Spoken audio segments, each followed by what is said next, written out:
नमस्कार, स्वागत है आपका हिमाचल न्यूज़ एंड अपडेट्स में। चलिए शुरू करते हैं आज की कुछ बड़ी खबरें। खबरों की शुरुआत करते हैं पीएम नरेंद्र मोदी के मंडी दौरे से। प्रधानमंत्री नरेंद्र मोदी ने मंगलवार को पड्डल मैदान से 11,000 करोड़ रुपए से अधिक की परियोजनाओं के शिलान्यास और उद्घाटन किए। इसके साथ ही ग्लोबल इन्वेस्टर मीट की दूसरी ग्राउंड ब्रेकिंग सेरेमनी में 28,197 करोड़ रुपए की परियोजनाओं का शिलान्यास रखा। कार्यक्रम में सबसे पहले प्रधानमंत्री नरेंद्र मोदी ने प्रदर्शनी का अवलोकन किया। इसके बाद उन्होंने 7,000 करोड़ का रेणुका-जी बांध परियोजना, 1,811 करोड़ की 210 मेगावाट से अधिक की लुहरी स्टेज 1 पन बिजली परियोजना और 688 करोड़ रुपए से बनने वाली 66 मेगावाट की धौला सिद्ध पन बिजली परियोजना की आधारशिला रखी। साथ ही शिमला जिले में पब्बर नदी पर 2,082 करोड़ रुपए की लागत से बनी 111 मेगावाट की सावड़ा कुड्डू पन बिजली परियोजना का लोकार्पण भी किया। इससे पहले उन्होंने सेकंड ग्राउंड ब्रेकिंग सेरेमनी में शिरकत की और उद्यमियों से रूबरू हुए। इस सेरेमनी में देश भर से आए 91 निवेशकों ने शिरकत की। उन्होंने इस अवसर पर राज्य की स्वर्ण जयंती ऊर्जा नीति का अनावरण भी किया। प्रधानमंत्री ने वर्तमान राज्य सरकार की 4 वर्ष की उपलब्धियों पर आधारित सेवा और सिद्धि के 4 साल समृद्धि के कॉफी टेबल बुक का विमोचन भी किया। इस अवसर पर वर्तमान राज्य सरकार की विभिन्न उपलब्धियों पर आधारित विभाग द्वारा निर्मित वृत्त चित्र की भी प्रदर्शनी की गई। मुख्यमंत्री जयराम ठाकुर ने शॉल, हिमाचली टोपी और त्रिशूल भेंट कर प्रधानमंत्री का स्वागत किया। इससे पूर्व मंडी के कंगनीधार हेलीपैड पर प्रधानमंत्री के आगमन पर राज्यपाल राजेंद्र विश्वनाथ आर्लेकर, मुख्यमंत्री जयराम ठाकुर और प्रदेश मंत्रिमंडल के सदस्यों ने उनका बड़ा गर्मजोशी के साथ स्वागत किया। अगली खबर है महंगाई के खिलाफ मंडी के सेरी मंच पर धरना प्रदर्शन। महंगाई के खिलाफ मंडी के सेरी चांदनी मंच पर भारतीय जनवादी महिला समिति का धरना प्रदर्शन प्रदेश सरकार के खिलाफ हुआ।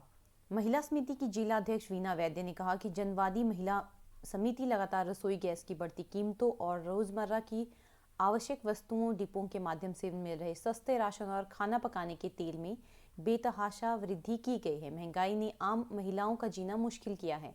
महिलाओं को अपनी रसोई चलानी मुश्किल हो रही है। उन्होंने कहा कि राशन जो डिपो में दिया जाता है वह भी एक साथ नहीं दिया जाता। डिपो में दालों में बेहताशा मूल्यों की वृद्धि की गई है। राशन की गुणवत्ता सही न होने के कारण जनता की जिंदगी से खिलवाड़ किया जा रहा है। उन्होंने कहा कि महिला समिति प्रदेश सरकार से मांग करती है कि पेट्रोल और डीजल की कीमतों पर और रसोई गैस की बढ़ती कीमतों पर जल्द से जल्द रोक लगाई जाए। अगली खबर है मेधावियों को 4 साल में लैपटॉप नहीं दे सकी हिमाचल सरकार। हिमाचल प्रदेश के स्कूल और कॉलेजों के 19,500 मेधावियों को 4 साल के कार्यकाल पूरा करने वाली हिमाचल सरकार अभी तक लैपटॉप नहीं दे पाई है। शैक्षणिक सत्र 2018-19 और 2019-20 के विद्यार्थी आज भी लैपटॉप का इंतजार कर रहे हैं। पहले 2 विभागों की लड़ाई से खरीद में देरी हुई।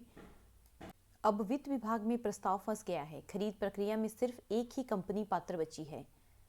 खरीद प्रक्रिया में 4 कंपनियों ने आवेदन किए थे। 2 कंपनियां पहले चरण में ही बाहर हो गई थी। शेष बची 2 कंपनियों में से एक कंपनी चीन में पंजीकृत होने के चलते खरीद प्रक्रिया से बाहर हो गई है। ऐसे में अब सिर्फ एक ही कंपनी बची है। जयराम सरकार के कार्यकाल में स्कूल और कॉलेजों के मेधावी लैपटॉप को तरस गए हैं। अगली खबर है शिमला, मंडी और कांगड़ा में खुलेगी genome sequence lab. Corona virus के नए वेरिएंट ओमिक्रॉन की जांच के लिए प्रदेश की राजधानी शिमला, मंडी और कांगड़ा में जीनोम सीक्वेंसिंग लैब खोली जाएगी। केंद्र सरकार ने आईजीएमसी, मंडी और टांडा में लैब खोलने का प्रस्ताव भेजा है। हालांकि लैब कब तक खुलेगी अभी यह तय नहीं हुआ है। इस प्रक्रिया में 2 से 3 महीने का वक्त लग सकता है। देश भर में ओमिक्रॉन संक्रमण ने कहर बरपाना शुरू किया है और हिमाचल में इसका एक मामला भी आ चुका है। विदेशों से लौटे जा रहे कोरोना पॉजिटिव आए हैं, उनमें ओमिक्रॉन की जांच करने के लिए जीनोम सीक्वेंसिंग करवाई जाती है। हिमाचल में ये सुविधा नहीं है। यहाँ सैंपल लेने के बाद जांच के लिए केंद्र की national centre for disease control lab Delhi भेजे जा रहे हैं। अगली खबर है कांग्रेस ने जयराम सरकार के 4 साल के जश्न का किया विरोध। हिमाचल प्रदेश कांग्रेस ने जयराम ठाकुर के 4 साल के कार्यकाल के जश्न का विरोध किया है। प्रदेश कांग्रेस अध्यक्ष कुलदीप सिंह राठौर की अगुवाई में सोमवार को प्रदेश भाजपा सरकार के 4 साल की विफलताओं के खिलाफ एक ज्ञापन राज्यपाल को सौंपा गया। प्रदेशाध्यक्ष राठौर ने राजीव भवन में प्रेस सम्मेलन में कहा कि ज्ञापन में सरकार के 4 साल की विफलताओं के साथ साथ भ्रष्टाचार के आरोप लगाए हैं। उन्होंने कहा कि वर्तमान भाजपा सरकार ने किसी भी वायदे को पूरा नहीं किया है।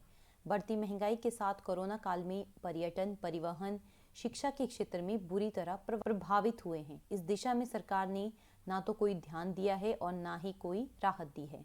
युवाओं को बेरोजगारी से जूझना पड़ रहा है। सरकारी मशीनरी और धन का भी दुरुपयोग किया जा रहा है। इसी के साथ कानूनी व्यवस्था भी पूरी तरह चरमरा कर रह गई है। राठौर का कहना है कि इन्वेस्टर मीट की विफलताओं को लेकर करोड़ों रुपए खर्च करने और अब दूसरे दौर में 28,197 करोड़ के निवेश को भी लोगों की आंखों में धूल झोंकना जैसा है। अगली खबर है, पीएम की रैली में भेजी बसों के कारण लोगों को हुई परेशानी। प्रधानमंत्री नरेंद्र मोदी की हिमाचल के मंडी की जनसभा में भीड़ जुटाने के लिए प्रदेश भर से एचआरटीसी की 1600 बसें भेजी गई। सोमवार को 1200 से अधिक बस रूट प्रभावित होने से आम आदमियों को परेशानी हुई। लोकल ही नहीं, लंबी दूरी की बसों के अलावा सुपर फास्ट रूटों पर चलने वाली बसों को भी रैली में लगा दिया गया था। इसके अलावा 700 के करीब निजी ऑपरेटरों ने भी मंडी रैली के लिए बसें चलाई। एक साथ इतनी बसें चलाने से ग्रामीण ही नहीं, शहरी क्षेत्रों में भी बस सेवा प्रभावित रही। लोग बस अड्डों पर सुबह से इंतजार करते दिखे। मरीजों, बुजुर्गों और स्कूली बच्चों को खासी परेशानी का सामना करना पड़ा। अगली खबर है, शिमला में नगर निगम चुनाव से पहले टूट सकते हैं 3 बड़े वार्ड।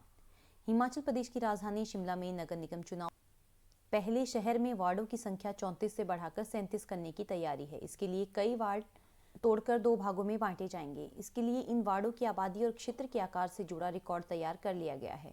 निगम प्रशासन के अनुसार शहर में अभी 3 वार्ड ऐसे हैं जिनकी जनसंख्या बाकी वार्डों से लगभग दोगुना है। साल 2011 की जनगणना के अनुसार आबादी के लिहाज से विकासनगर शहर का सबसे बड़ा वार्ड है, जहां जनसंख्या 9,200 थी। इसके बाद खलीनी में 8,400, जबकि कृष्णा नगर की जनसंख्या 7,100 थी। 10 साल में खलीनी और विकासनगर वार्ड की संख्या काफ़ी बढ़ चुकी है और इन्हीं कारणों से इन तीनों वार्डों को तोड़ने का प्रस्ताव रखा गया है। तो ये थी आज की कुछ बड़ी खबरें।